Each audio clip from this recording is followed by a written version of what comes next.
Hello guys, welcome to study with in channel. हम इस वीडियो में आज बात करेंगे मेंटेनेंस ऑफ वाइफ, चाइल्ड और पेरेंट्स के बारे में। वीडियो को लास्ट तक देखिएगा और जानिए इस लीगल प्रोसेस को। तो अगर कोई भी पति जो है चाहते हैं कि अपनी पत्नी को, अपनी वाइफ को बिना मेंटेनेंस दिए हुए, लीगल प्रोसेस क्या है इसका जो बिना दिए हुए उससे बच सकते हैं, तो वो आपको मैं इस वीडियो में बताऊँगा। और साथ में अगर कोई भी पत्नी है जो चाहती हैं कि मेंटेनेंस कैसे अपने, डेट मीन्स रख रखाव के जो पैसे होते हैं मेंटेनेंस, वो कैसे ले पर मंथ अपने पति से, वो भी लीगल प्रोसेस आपको इस वीडियो में बताऊंगा। तो वीडियो को लास्ट तक देखिएगा। तो चलिए वीडियो को स्टार्ट करते हैं। उससे पहले अगर आपने अभी तक स्टडी विथ मी को सब्सक्राइब नहीं किया तो कर लीजिए, क्योंकि इस पर रेगुलर वीडियो आती रहती हैं जो लीगल एडवाइस प्लस में लीगल वैकेंसी फॉर्म से वीडियो आती रहती है रेगुलर। तो चलिए वीडियो को स्टार्ट करते हैं। सबसे पहले पत्नी, बच्चों और माता पिता का रख रखाव जो है इस प्रोविज़न के अंदर दिया हुआ है। रख रखाव से संबंधित प्रावधानों से संबंधित जो CRPC 125 के अंदर रख रखाव को रखा गया है। डेट मीन्स पत्नी, बच्चों और माता पिता का ध्यान रखना एक पति का रिस्पॉन्सिबिलिटी होता है और उनका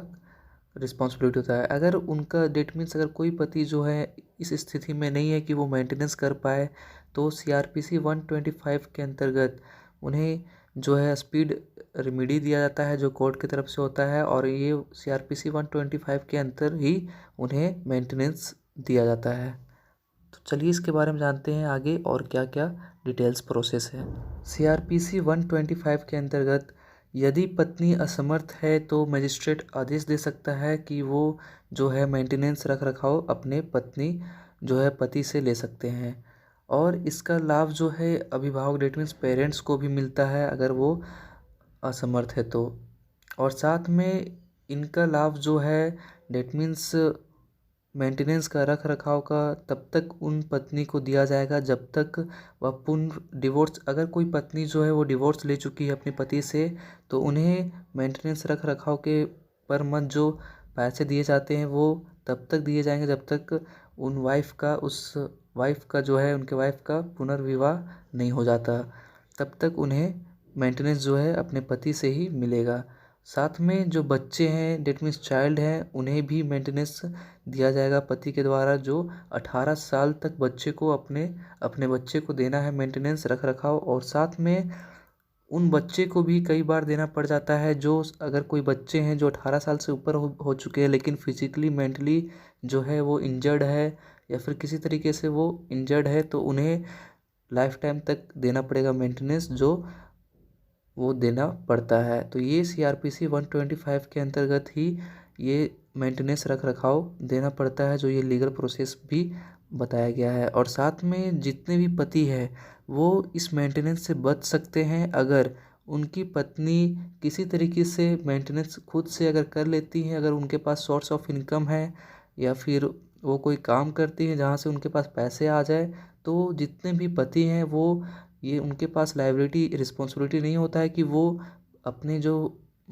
मेंटेनेंस का जो खर्चा है वो अपने पत्नी को दे। तो अगर कोई भी पत्नी जो है मेंटेनेंस कर ले रही है खुद से, सोर्स ऑफ इनकम है उनके पास, तो पति का रिस्पॉन्सिबिलिटी नहीं है कि वो मेंटेनेंस तब दे। तो यहाँ से जितने भी पति हैं वो बच सकते हैं अगर उनके वाइफ किसी भी ऑफिशियल जॉब में है या फिर किसी भी सोर्स ऑफ इनकम उनके पास आ रहा है पत्नी के पास, तो वो जितने भी पति है ये इस लीगल प्रोसेस से बच सकते हैं और मेंटेनेंस नहीं दे पाएंगे तब। तो ये एक तरीके से जो क्वेश्चन था फर्स्ट, उसका आंसर यहाँ पे मिल चुका है। अब तो चलिए आगे देखते हैं क्या प्रोसेस है। पति द्वारा, डेट मीन्स पति के पास पर्याप्त साधन है कि वो मेंटेनेंस के लिए अपनी पत्नी, बच्चे और माता पिता को दे, और बच्चे वैध हो या फिर नाजायज़,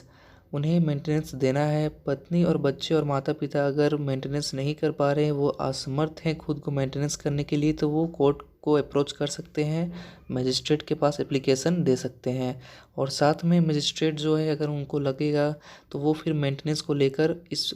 लीगल प्रोसेस को आगे बढ़ाएंगे, और मजिस्ट्रेट जो है वो बच्चे, माता पिता और पत्नी को मैक्सिमम जो है 500 रुपया मेंटेनेंस के रूप में पति के द्वारा देने के लिए ऑर्डर पास करेंगे। और साथ में मजिस्ट्रेट जो है इस चीज़ को 500 रुपये पर मंथ देने का जो है वो, तो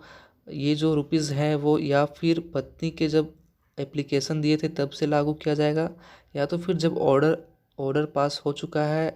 तब के तारीख से देना होगा पति को। और ये तय जो किया जाता है, ये मजिस्ट्रेट के द्वारा तय किया जाता है कि उन्हें कब से 500 रुपये जो पर मंथ मिलेगा, या फिर एप्लीकेशन देने समय से, या तो फिर ऑर्डर जब मिला है और कोर्ट की तरफ से तब से। तो ये चीज़ कोर्ट ऑफ मजिस्ट्रेट जो है वो डिसाइड करती हैं। मजिस्ट्रेट जो है अगर उन्हें पता चलता है कि पर्याप्त साधन होने के बाद भी उनके आदेश का पालन नहीं हो रहा है या फिर विफल हो रहा है, तो इस उल्लंघन को लेकर वो वारंट जारी कर सकते हैं और 1 महीने तक कारावास उस व्यक्ति को हो सकता है। तो अगर कोई व्यक्ति जो है पति है और चाहते हैं कि अपनी पत्नी को साथ में रखे और उन्हें मेंटेनेंस करे, तो इस चीज़ को लेकर वो अगर तैयार हो जाते हैं तो सही है। लेकिन अगर पत्नी उस जगह पर नहीं रहना चाहती है, उनके साथ, अपने पति के साथ नहीं रहना चाहती है, और वो रीज़न होता है कि अगर पति दूसरे शादी, डेट मीन्स दूसरी पत्नी के शादी कर लेने के बाद या फिर रखेल रख ली हो, तो उस कारणवश पत्नी जो है